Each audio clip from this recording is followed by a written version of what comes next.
Hi, I'm Josh, and I'm a white guy who grew up in Orange County, California. And I'm Jerome, a black guy who grew up in Orange County but moved to Northern California. And we were high school teammates. 30 years later, Jerome and I have reconnected, and while we still consider ourselves friends, our viewpoints differ on a lot of different topics. But what we don't differ on is that people can still get along and have civil conversations. Even about serious and emotional topics. Since I grew up in a white neighborhood, most of my friends were white or other races. So I said to Jerome, hey, let's do a show about things white people say and prove to people that you can have a civil, engaging, and oftentimes educational discussion. And most importantly, we both agree that racism isn't political. So we promised each other we would keep politics out of the show. That's part of our plan to show everyone that these conversations can be positive. So send us your topics. And we'll do our best to discuss the things that you hear white guys say.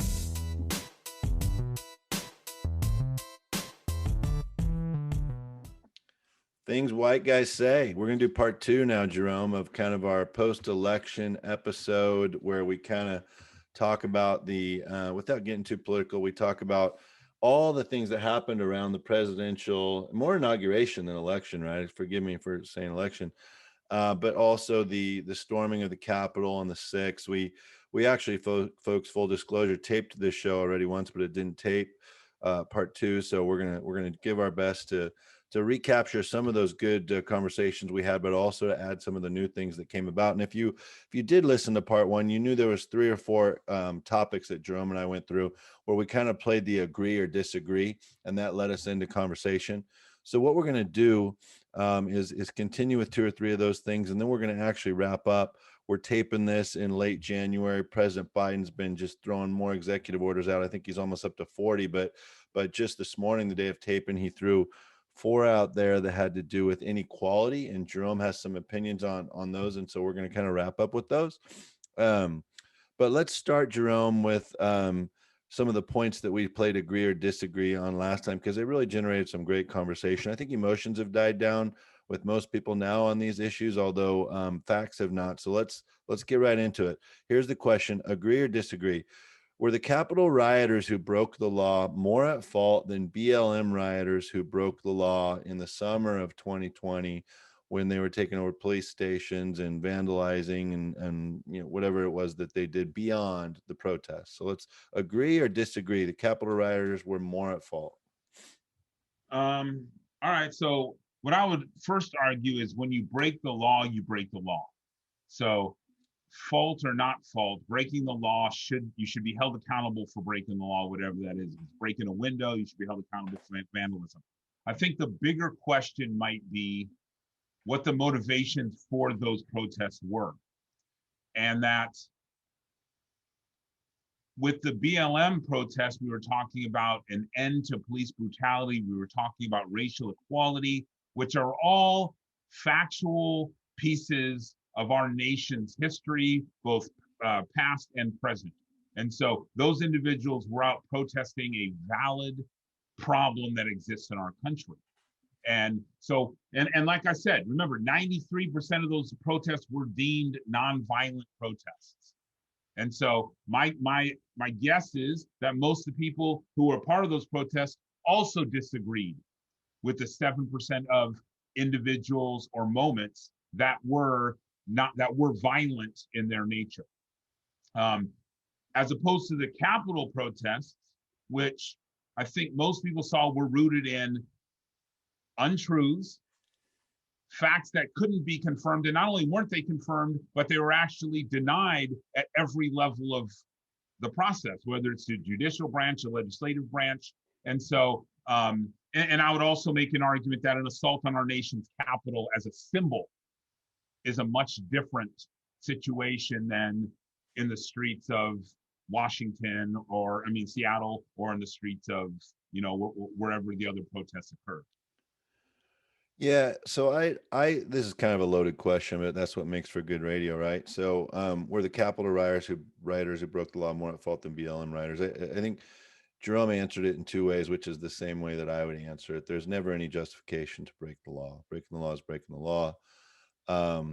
and we could split hairs and argue that, look, the protesters were different from the rioters, and I think it'd be hard to argue that that wasn't true in both cases. But the reality is, Jerome's point is, what were the root of the protest? And our show focuses more on racial inequality, systematic racism, and so the point that I made that Jerome already kind of hit on was, and I think that the term you used earlier, Jerome, was, this was an assault on the Capitol, and it was an assault on democracy. And so the question I had that I want to put to you again is, how does that differ than an assault on a police department, an actual station, a department, a law enforcement body, like we saw happen in Seattle when they had that chop zone? I don't even remember what the Capitol Hill organized protest. I was actually in Seattle a few during the chop zone, and it was scary. I think I'll tell this story. My son and I went on a high school graduation fishing trip to Alaska this summer.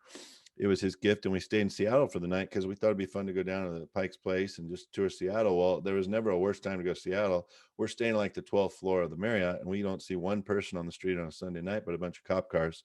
We were a few blocks from the chop zone, and people were like, "Hey, you don't want to go out, it's dangerous now." But at some point, like, we just wanted to go get something to eat, and all the restaurants were closed. So I was going to 7-Eleven. It was 3 blocks away, and for the first time in my life, I asked my son to accompany me. He's 6'2" and a big strong dude. So it was a whole different mentality for me to be in. But Jerome, talk about how in your mind that differs, taking over the Capitol versus taking over a police station. Okay, again, I would have to, have a lot more information on the takeover of the Seattle police station. If it was a violent takeover, police officers were assaulted, physically assaulted, I would have an issue with that. I fully believe in the movement. I believe in the right for people to protest. I don't believe in the violent assault of individuals or the threat of assault on individuals. And so, if this was a situation of a crowd over coming a police department, the police department giving up the police station, knowing that nothing can really end bad from that situation as long as the people remain nonviolent, then I don't have a problem with the symbolism. Because remember, what was the whole movement about? The movement was about an end to police brutality and a respect to a segment of our population that hadn't been afforded that respect. So again, I'm just differentiating the difference between the takeover at the police department and an attack on our democracy at our nation's capital. And so I don't see the evidence that supports the movement. I think you understand what I'm saying. So I think if there was substantial evidence of conspiracy to overthrow the election by a certain segment of our population, I honestly don't care which party did it. I would be at the nation's capital trying to defend our democracy and our free elections. But that isn't what the case was here.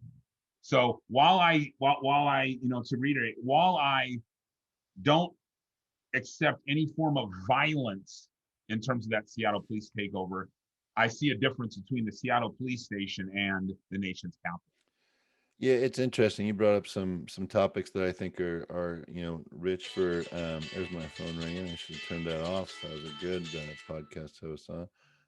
Um, so you brought up some good topics, Jerome. In that, this isn't what we're here to discuss, and we try to steer clear of this as a whole topic sometimes. But just a couple weeks into the new, or just 1 week into the new administration, it's pretty clear to me that BLM's popularity, media story, ability to steer the narrative is winding down because the leadership is now pushing these issues. Meaning our president, our vice president, Congress is today. They passed 4 inequality, quote unquote, is the term they used, bills. And so that mouthpiece, that media outlet for BLM to say, it's almost like BLM was in charge for 2020 of the movement. And it was funny because a lot of the shows we talked about, you were always kind of like, well, it's like, I support the movement, but there's some side stories to this that this is more about the movement than it is about the organization. So I think it's interesting to see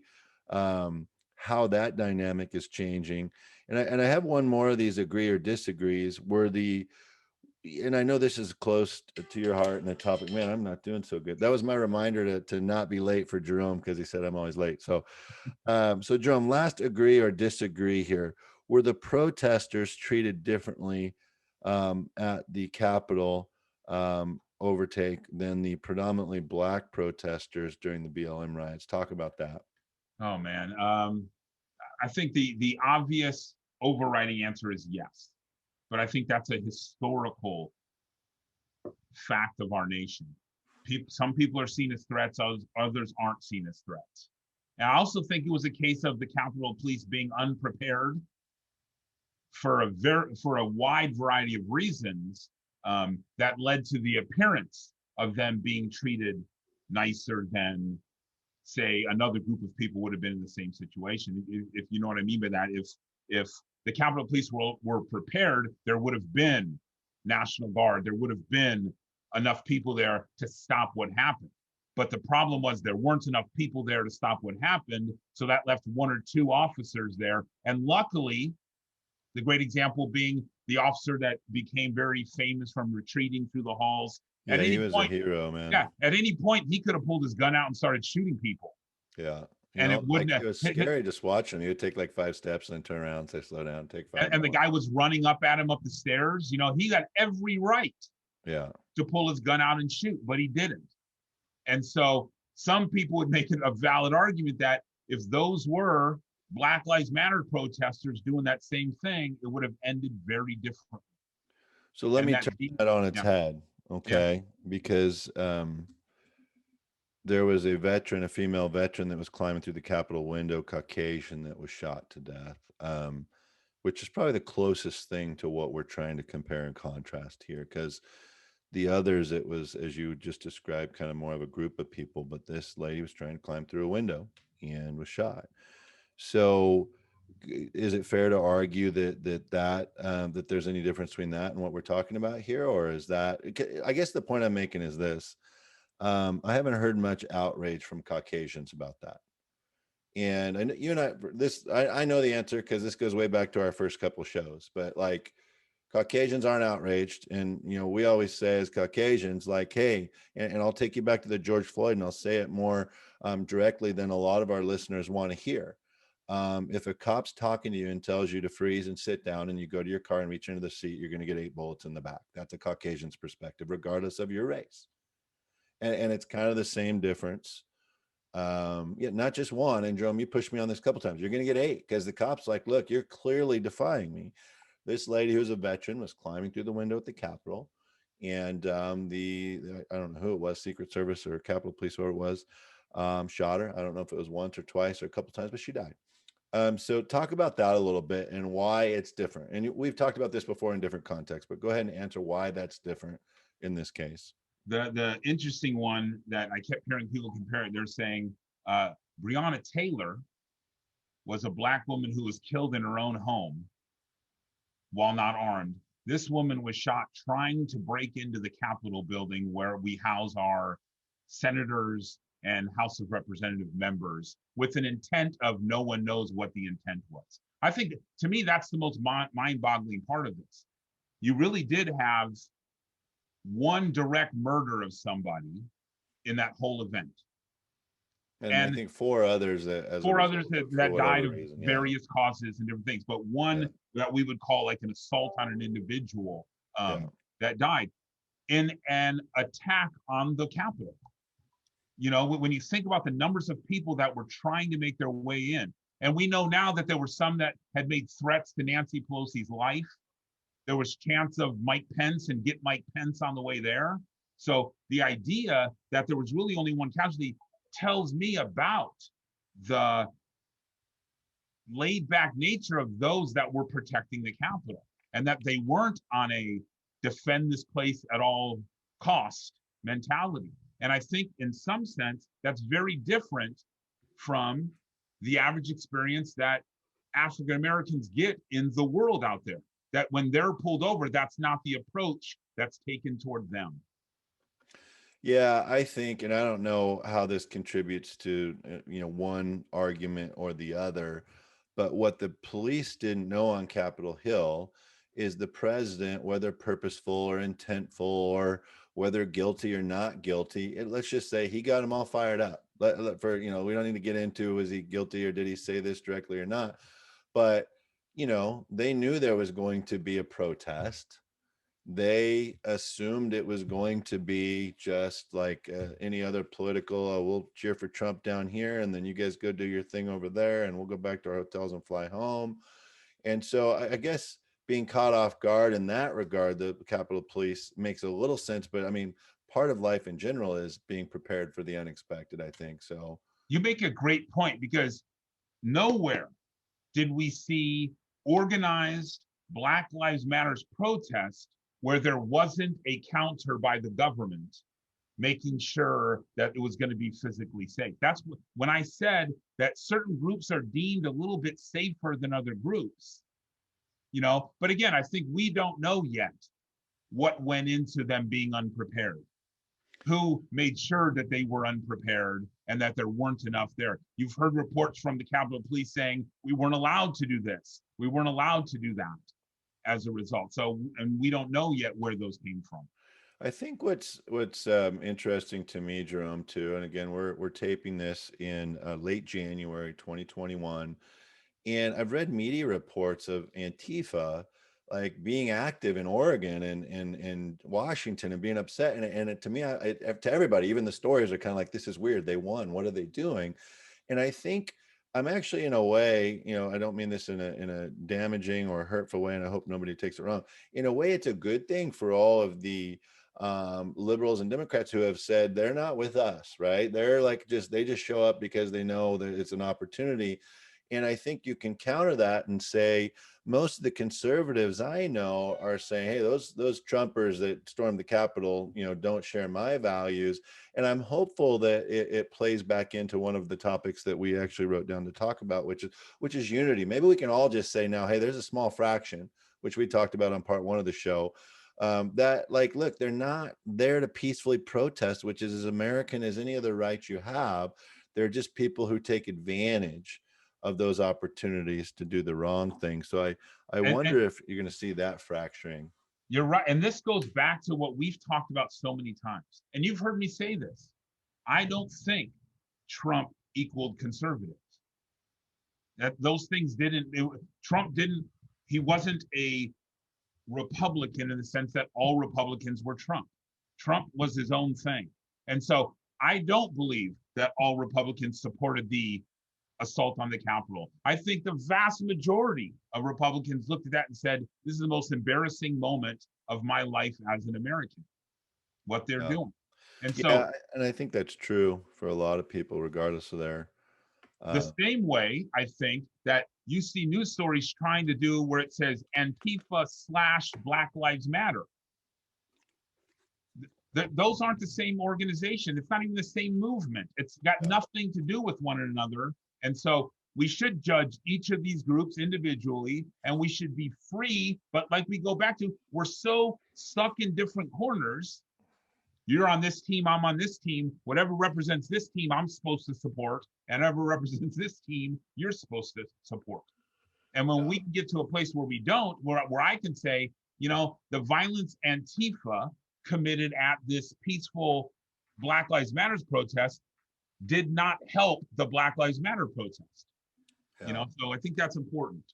Yeah, it's interesting. I think once we can get past the impeachment debate, argument, discussion, trial, whatever you want to call it, the media really doesn't have a whole lot left to stir it up with. And you and I have always talked about, look, we can't blame the media for everything, but certainly they're largely responsible for a lot of the digging your heels in and the emotion that we've experienced. I've heard from a lot of scholars and read a lot of articles. Anytime there's a majority, which just happened for the Democrats, that in the midterms, the Republicans will almost assuredly take the House of Reps back or something, which we're not here to talk politics. But I think without the media constantly jamming it in your face, everything wrong the conservatives are doing, jamming in my face, everything wrong that the liberals are doing, I think that unity has hope. But I think it's once we get past the impeachment, and I'm not here to argue whether impeachment's appropriate or not. I think it's just a matter of getting just put it behind us, whether it happens or not. Let's just move past it.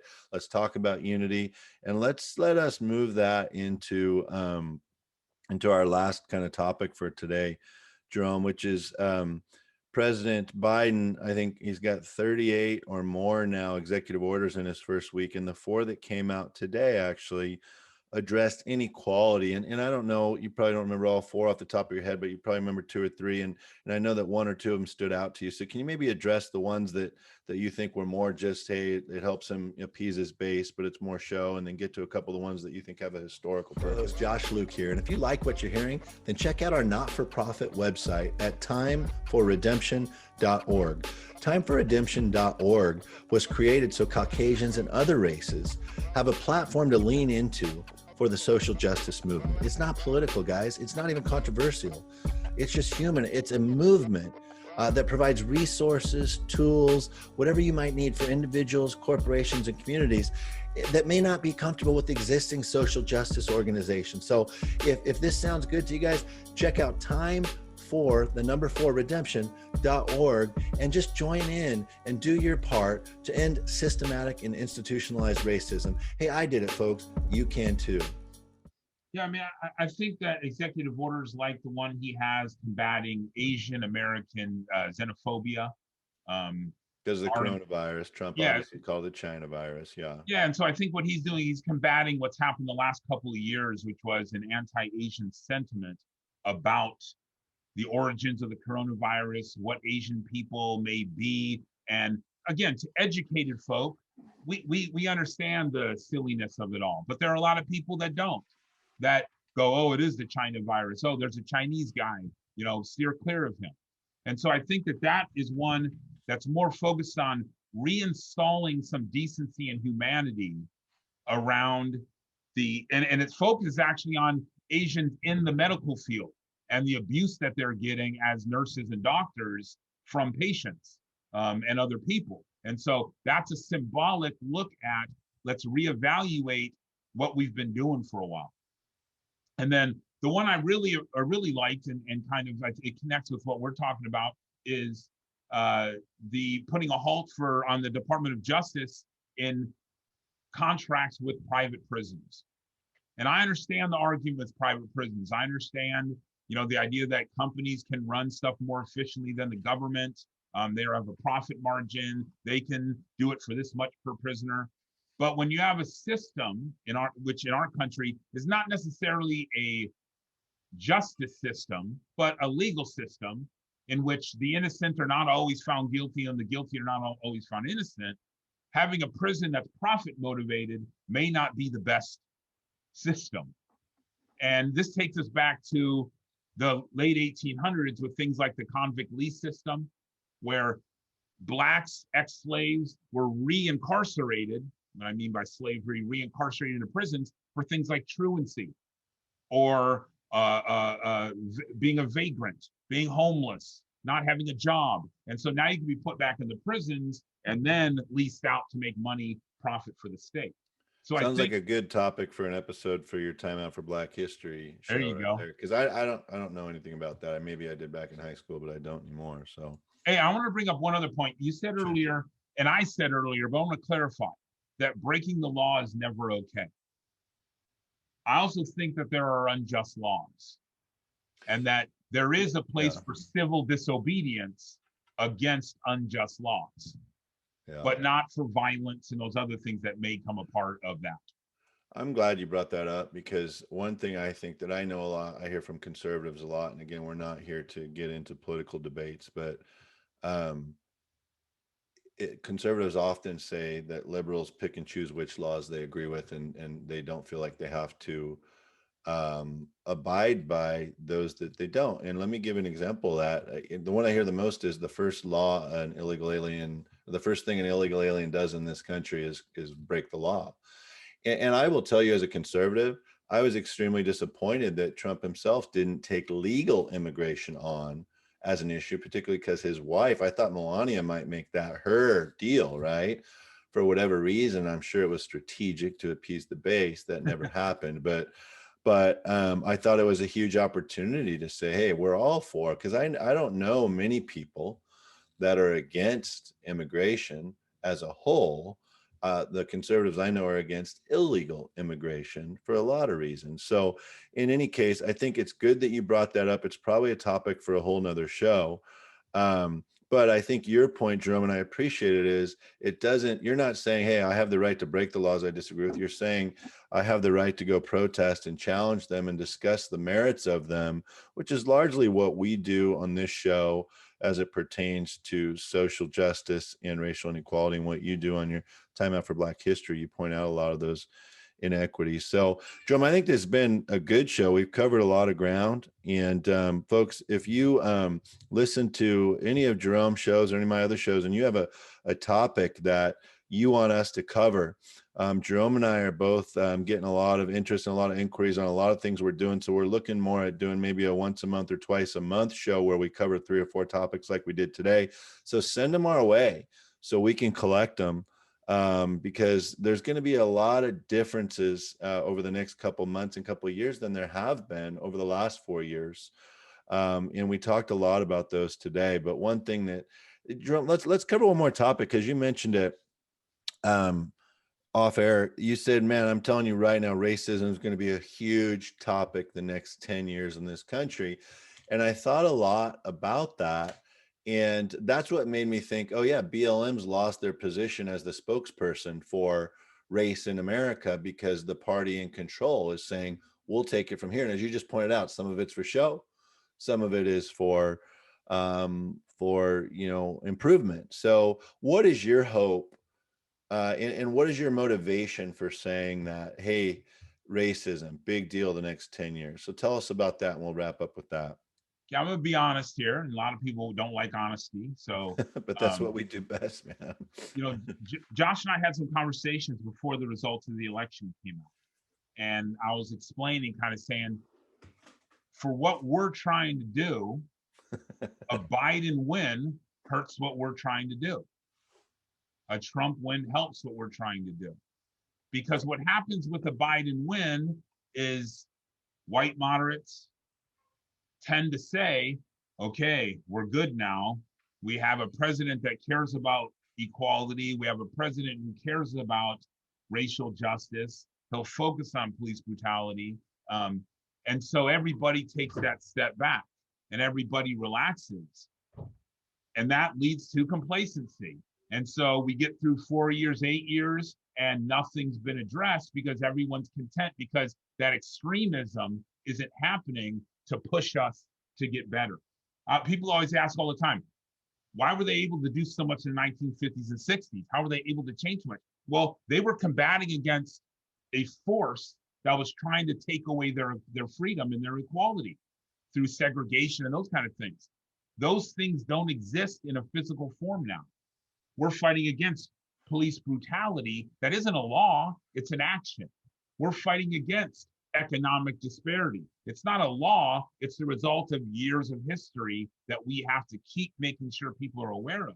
So when I say race is going to become a big issue over the next 10 years, that's if we continue to push it and put it on the table, which I think is going to happen, so that the Democratic Party, and I hope the Republican Party, begin to see the merits in making this country what it was intended to be, which is a nation that doesn't base itself off of skin color or gender or things like that. Yeah, I'll follow that up with, I had a conversation the other day, and as much as I host this show with you and stuff, I try not to get political in social media and publicly, because I do have kind of a, my business as a public speaker is kind of makes me a public figure on social media in some regards. So I steer clear of the political stuff. But one of the conversations I had is I said to my buddy, who's a hardcore conservative, I said, I think the top priority for the Republican Party should be identifying a Latina female and a Black female that can be our presidential and vice presidential candidate 4 years from now, even if they're not the most qualified, because the media, whether it's the media or the left, has been successful in positioning all of us as racist. And it troubles me as a conservative, and I know I'm not alone. The person agreed with that. But the more I think about that, Jerome, this goes back to a conversation that we've had before. I actually believe that a combination of what I just described and also what we've talked about, that with executive orders and a majority, even Democrats are going to start to go, man, I don't love how we're just doing all this far left stuff. And you're going to have this middle. And you asked a couple shows ago about a middle right. Is there a middle right? I think there's going to be a middle right explosion. I think there's going to be a middle left explosion, and that could create a middle, which we've talked about before, that millennials have been hungry for. Gen Z will probably be even more hungry for. But the question that is for many other shows is anything powerful enough to dethrone the two-party system in this country in our lifetime? Because I just don't see the two-party system. There's so much money behind it.